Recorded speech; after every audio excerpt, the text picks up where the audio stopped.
กินอยู่ดีเลยก็ไปตัดพื้นก็ให้แต่เขาเป็นตัดพื้นก็ให้เป็นยังจังให้ผัวกินน้ำพัวผัวแล้วเป็นยังใช่ผัวแล้วเสียแล้วมีสวยนี่นี่เป็นคนที่บางอย่างไปตัดพื้นพวกลูกพวกหลานนั้นช่วยตัวนี้ยังแค่แน่มีเพิ่นบ่มีไปอยู่กับบ่โดนเราปล่อยว่างบ่ได้นะแล้วคิดอยู่ในใจแล้วหั่นแหละเป็นลูกเต้าแล้วให้กำลังใจ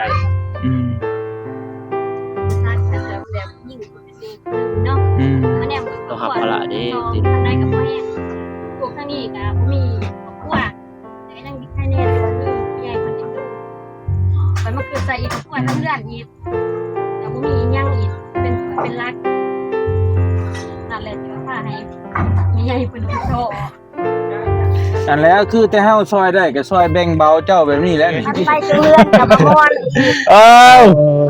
อันนั้นพวกก็ตายใหม่ๆก็เกิดยุ่งเลยนะ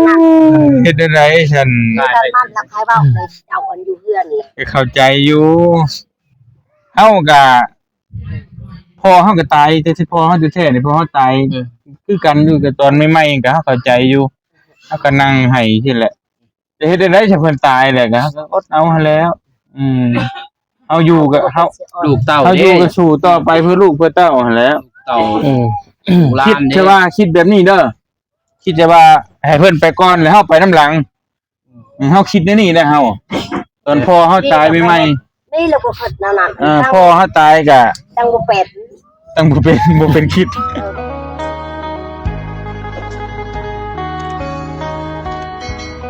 เปิดพามาพี่เด้อทางเด้ออยู่เฮือนน้องจันทนาพี่น้องเอ้ยทางไอ้เบาเตียงเพิ่นเข้ามาพี่น้องพิเศษแน่ไอ้เบาเตียงไอ้เบาอนุไอ้เบาเจ็บพี่น้องเอ้ยทุกไว้ดีกันซ่านบ้านซองพี่น้องเอ้ยโอ้แอมแล้วกับน้องชนะบ่มามื้อเดียวพี่น้องเอ้ยทางเบาสายบ่ได้เข้ามาพี่น้องเอ้ยทุกถือว่ารวดเร็วทันใจพี่น้องเอ้ยพี่น้องกล่าวทักทายสบายดีและสวัสดีเด้อพ่อแม่พี่น้องทุกคนพี่น้องกันยินดีต้อนรับเข้าสู่สองเบาสายชาแนลคือเก่าคือเดิมพี่น้องการสิกล่าวไปทักทายทั้งอ้ายเอาเตียงพี่น้องดนที่ว่าบ่ได้เห็นอ้ายเพิ่นไปมาตั้งแต่สุดก่อนหรือว่าอ้ายเพิ่นไปทะลุยถ้ำพี่น้องไปสวยคนอยู่ถ้ำก็เบิ่งติดตามคลิปทางนี้เพิ่นอ้ายเพิ่นก็ลงมาเล่าไตอีกพี่น้องจวดจ้าพี่น้องไว้ทางหลายเพิ่นไปหอดปุ๊บมาปุ๊บแป๊บเดียวมาหอดลาวไต่พี่น้องเอ้ยผมฟันก็อยากเป็นคืออ้ายพี่น้องเอ้ยคืออ้ายเบาเตียงแต่ว่าค่อยๆเป็นค่อยๆไปพี่น้องโอเคพี่น้องไปเดี๋ยวเข้าไปหาทางอ้ายเพิ่นก่อนไปทักทายยินดีต้อนรับแบบสู่ลาวไต่พี่น้องเอ้ยดนที่ว่าบ่ได้อันนั้นพี่น้องเอ้ยโอเคไปพี่น้องเด้ออ้ายด้วยสบายดีแบบนี้มาแต่สวนเดินมาแต่สวนไปเสียหญ้ายังน่ะหญ้าสวนมันไม่เดียวแล้วหรือบ่โดยพอดีแล้วพอดีเข้ามามันเองโดยมันไม่นิ่งมาพี่สิเห็นเลยดีเด้อยัน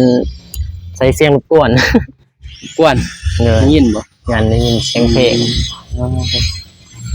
เห็นอ้ายไปลุยยังทำหมอเลยอยู่ใส่อยู่ยังได้สมบูรณ์โอ้เลยเวียงหน่อยนึงเลยเวียงพุ่นใส่เห็นอ้ายrồi hay điจะประมาณทอดrồiทอดขึ้นสิcoi đây một lần มียังที่ให้ที่ทอดเลยบุเป็นยังให้จะมาแต่ตัดพืชเลยเป็นยังดอกกูไม่ยังให้ก็ย่าดอกเดี๋ยวมีกินอยู่ดีเลยก็ไปตัดพืชจะให้แต่เขา เป็นตัดพื้นก็ให้ อืม เป็นหยังจังให้ ผัวนี่ กินน้ำพัว กินน้ำผัวแล้วเป็นหยัง ใช่ เอาผัวไป คนเรา อ๋อ เสียแล้ว ลืม เจ้าเขาเรียนกล่องยับเอานี่ ขอโทษ โอ้ ขอโทษเด้อ โอ้ยันหมดแล้วโอ้ มานั่งน้ำเฮาคือไงมาสิมาอืม อยากว่าสิ่งเนี้ย นั่นนั่งขึ้นก็ได้ พอจะใช้สอนก็คือบันไดอีก อะไรก็ เพราะว่าบางญาติปัดไฟมาแหละเพราะว่าที่เองคิดเองนับเจ้าอันจะเป็นลูกเป็นหลานในกิทอดในย้อนคอยมันใช้สอนก็บ่คืออีก ใช่ชงกันนบบ่ได้อีกบัด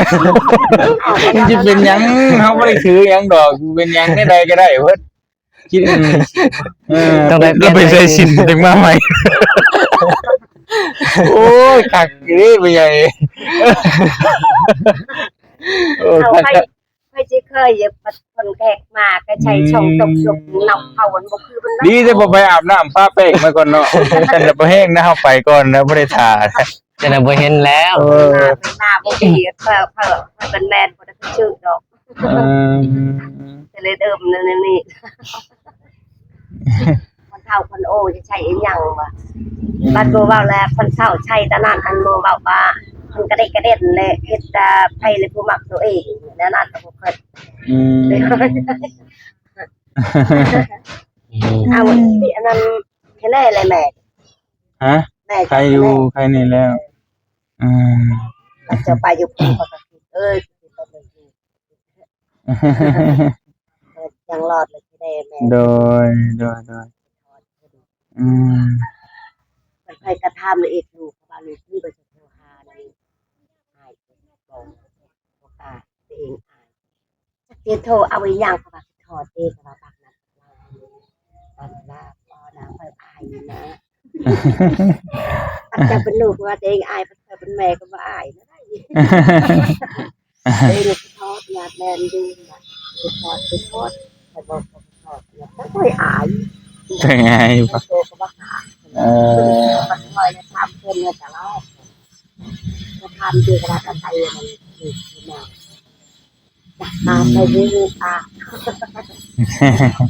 ไปหาเพื่อนอยู่ไส พูดจะต้องจับลา เองไง เพื่อนคือพวกหลายนึงคือไปหาเลย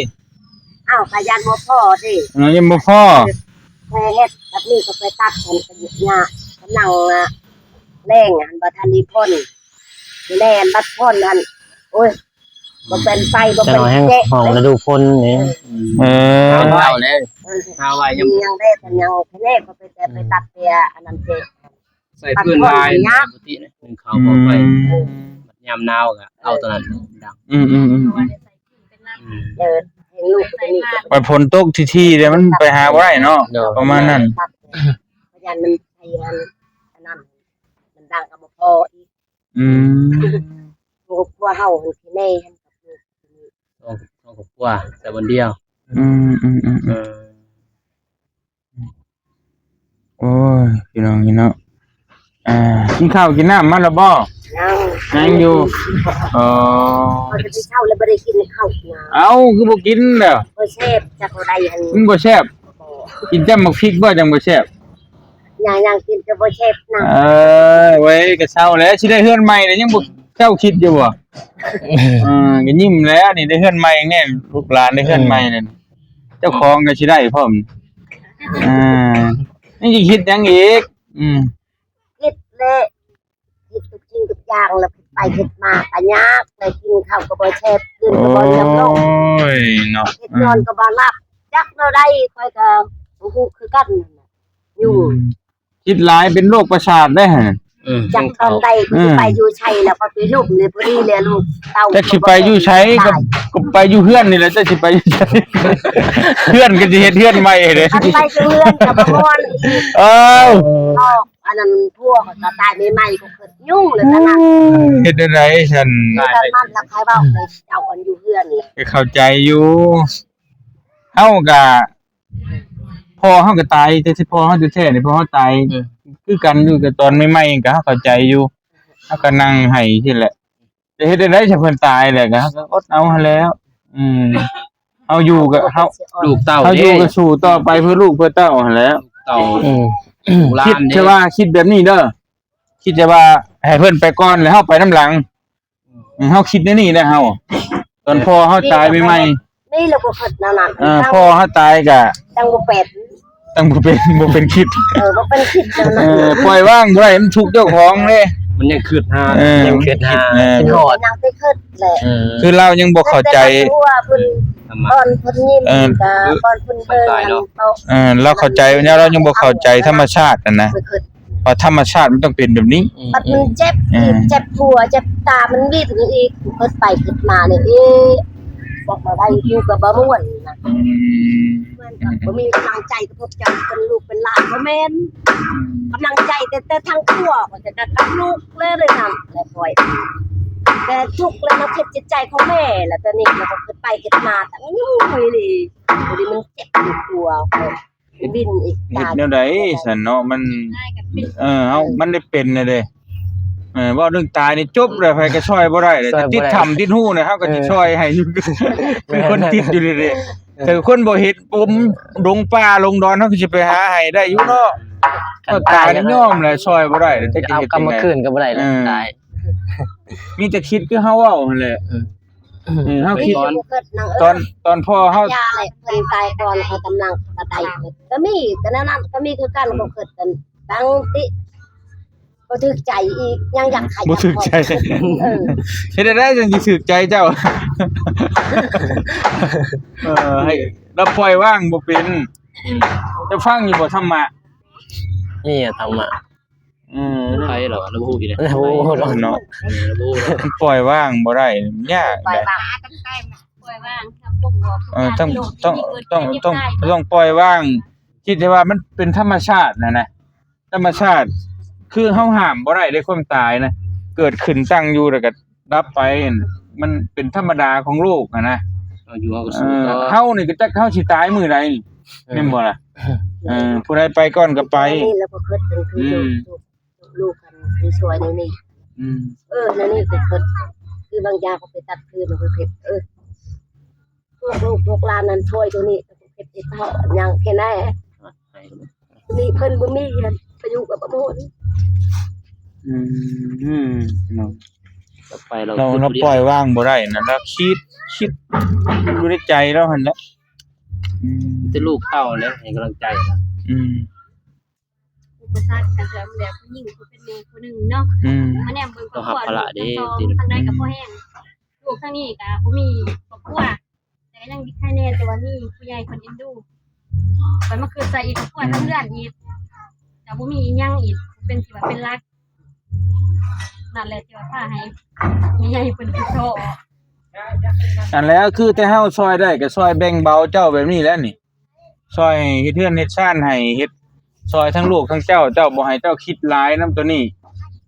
ลูกเต้าก็อยู่เฮือนหลังน้อยหลังหยังก็คิดน้อยเนื้อต่ำใจแต่ว่าเฮาซอยได้แต่เรื่องที่มันเป็นอยู่นั่นนะตอนนี้แล้วก็ซอยกันแต่ว่าตัวซอยเรื่องผัวนี่มันจะยอมได้แต่มันจะเฮ็ดจังได๋มันจะทำใจแล้วก็ปล่อยว่างเพราะว่ามันโลกนี่ก็เป็นธรรมชาติจักสิตายมื้อใดแล้วไปก็ได้เนาะเฮาก็ได้ เอาเนาะ คือเฮาตายน้ำรถซุมื้อนี่ก็จักสิรถปิ้นความตายมื้อใดก็ยังบ่จักคือกันนั่นแหละสิตกเหวเท่าใดเทื่อเด้อนี่อีหลีรอดตายมาเท่าใดเทื่อแล้วเฮาก็มันจักว่าลงหันก็เหลือแต่ชื่อแล้วบ่เตียงทอง เราคิดทางลูกทางหลานกันนี่แหละมันต่างหน้าตานั้นเลยก็ไป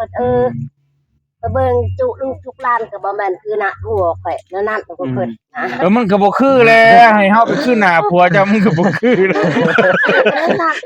มันก็ยอมแล้วเนี่ยแล้วอยากเบิ่งเท่นบ่อยากเบิ่งแบบว่าผู้ใดมันสิคือหน้าผัวเฮาบ่ได้เท่นนะเบิ่งแย่งเท่นนั่นน่ะบ่ได้แย่งว่าผู้นี้คือหน้าผัวเฮามันก็บ่คือดอก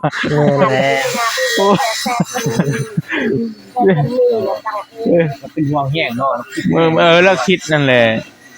เฮ็ดได้ซะเนาะมันแบบเรายึดติดแฮงน่ะมันปล่อยวางบ่ได้ ปล่อยวางบ่ได้ ปล่อยวางบ่ได้เลย ไปหัวไปส่วนแล้วก็อยากเอาให้เราเห็นบ่ล่ะว่า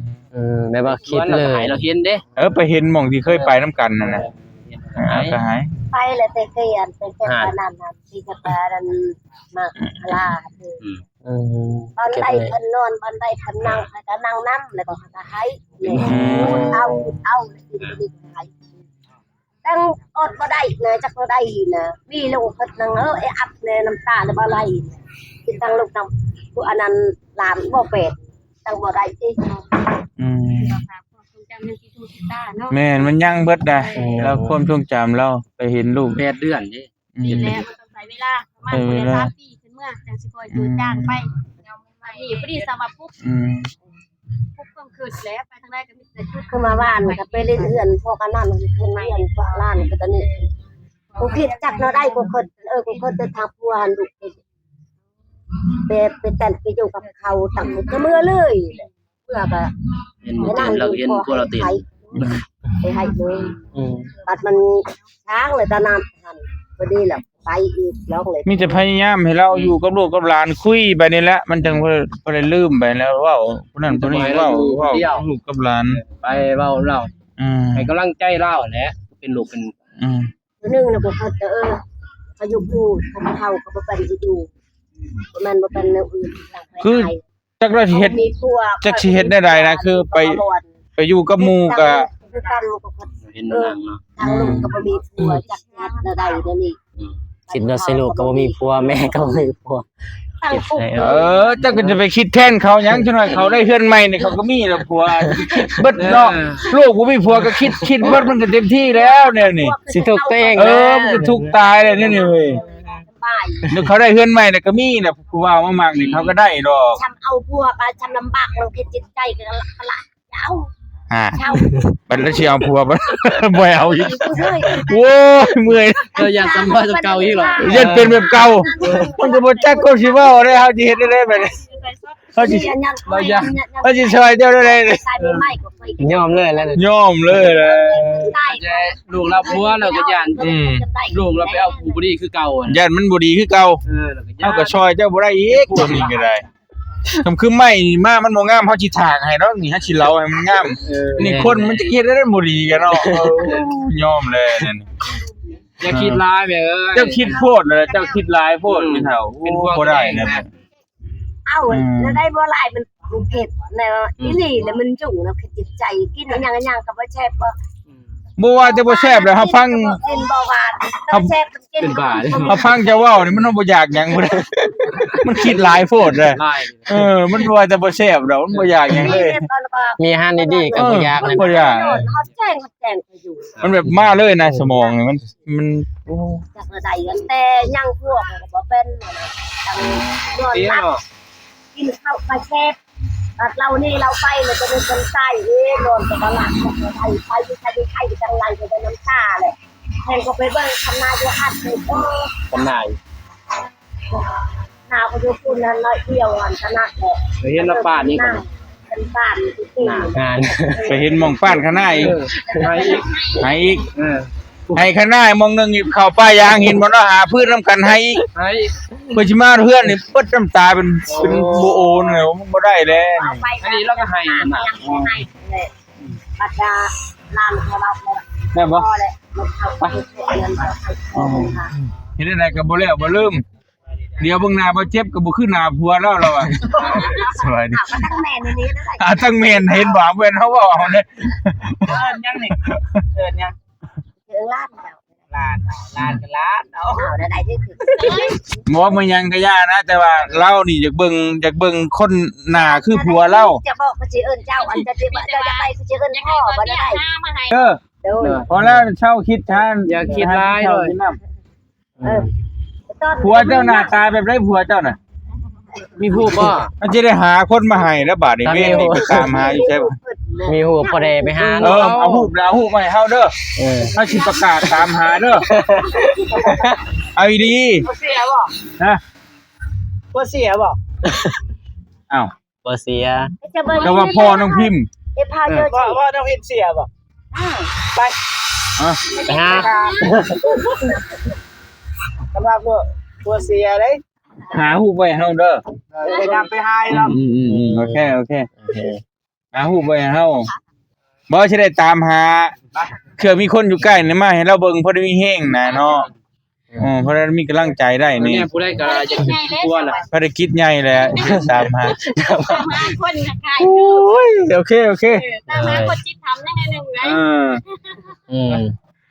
สบายดีเด้อไปก่อนไปเวียกก่อน ไปนี่ตอนในโรงงานบ่มีช่างไม่ใช่ให้สิตอน บ่เป็นหยังนะเจ้านั่น เลย บ่ให้ก็พอแหละพอใจล่ะบ่ต้อง นั่นล่ะบ่คิดน้ำเฮาก็ได้เฮาคิดน้ำเจ้าเนี่ยจอยไปให้กินข้าว เอาให้บอกให้ ให้แล้ว ไปดีเด้อ ให้เด้อ ไงรีบมาหนิ อย่าให้ ไงตี้ลูกหลานสิหายน้ำนี่เนาะ ยังนี้คือไฮมันนี่ ไป มาแล้ว โอ้ย ภารกิจบัด มีแต่อดสู้ต่อไปบ่คิดหลายคิดสั้นๆอืมอืม ขอบคุณพวกเจ้าอันนั้นนำจักกันใส่อับในใจจักบ่ อืมปล่อยวางยังบ่ทันใด จำเป็นกัน เออโอเคสู้ๆอืม สู้ๆเด้อ โดย โทษแม่น้องพินพี่น้อย โดย สู้เพื่อนน้องพิมพ์เนาะ อืม อืม เห็นได้บ่มีไผอยากให้จากไปดอกอืมเป็นเรื่องธรรมชาติอันนี้มีแต่ตัดทิ่มนั่นแหละปล่อยวางมีแต่ว่าปล่อยวางมีแต่ว่าสิไปตามหลังสู้ๆเด้อแม่เด้อ โอ้ย อืม ตัวเองสิแต่เพิ่นมันเบื่อสิตายแล้วมันจะลมจะตายเห็นว่าไอ้อันบ้าบ่ขึ้น บ๊ายบายเด้อสวัสดีเด้อเป็นยังไงยังไงเพิ่นก็ออกเมื่อคำเลยไปเดี๋ยวไปขึ้นห้าเบิ่งหลังคาก่อนโอ้เป็นยังไงอ้ายสบายดีเด้ออ้ายสังแดงคือหน้าตาแบบสิดๆเนี่ยมันฮ้อนวะโอ้มียังได้มาผากมาตอนมีแต่สมได้มื้ออื่นเอาบ่สมมื้ออื่นนี่สวัสดีเด้อสมมักคอแลนด์คือบ่ ครับแล้วนี่ครับ มื้ออื่นสิเอามาตอนไปเก็บอยู่สวนมื้อนี้ไปเบิ่งสวน ได้เนาะ อยู่ดงมักจ่องเด้มีอยู่ดงมักจ่อง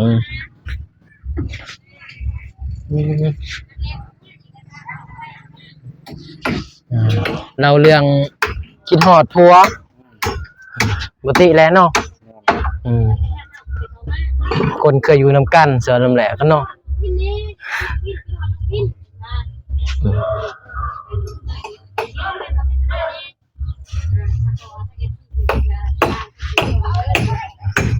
มือเดียวว่าแอบเนี่ยมือเดียวนี่มั้งโอ้มีแต่มุ่งว่ามืออื่นพอดีแล้วคันมุ่งมืออื่นแต่เช้าใช่ไหมแต่เช้าแต่เช้าบ่ชั่วโมง ไปเช้า คันมาแต่ ที่เขาบ่ได้มุ่งนะเปิดว่าแชมก่อน แอมก่อนบ่แอมเบิ่งนั้นเนาะคันมุ่งที่อยากสิมาย่อสวย ไว้ อย่า แอบมันก็มาย่อซอย นั่นแหละย่อซอยตลาด ไม่เสื้อลามันฮักแค่2คนนี่เนาะดีแล้วมื้ออื่นมาแต่เช้าบ่ค่อยอันบ่เว้าเด้ว่าสิ ตามสะดวก ตามสะดวกนะเลยพอได้ซอยนิดนึงก็เอามามื้อนี้ก็ไปสวนกำลังมาไปเบิ่งสวน เวลา เลยญาติเวลา เด็ดมันแน่ เลยจักสวยแน่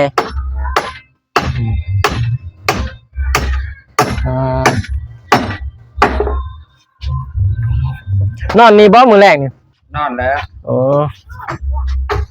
ได้ไปบ่งาน ไป ข่อยบ่ได้ไปข่อยค่าเวียกบ่ได้บอกซ้ำอ้ายเพิ่นว่าบ่ได้ไปจัดมาบอกมาไม่หายเด้อ โอ้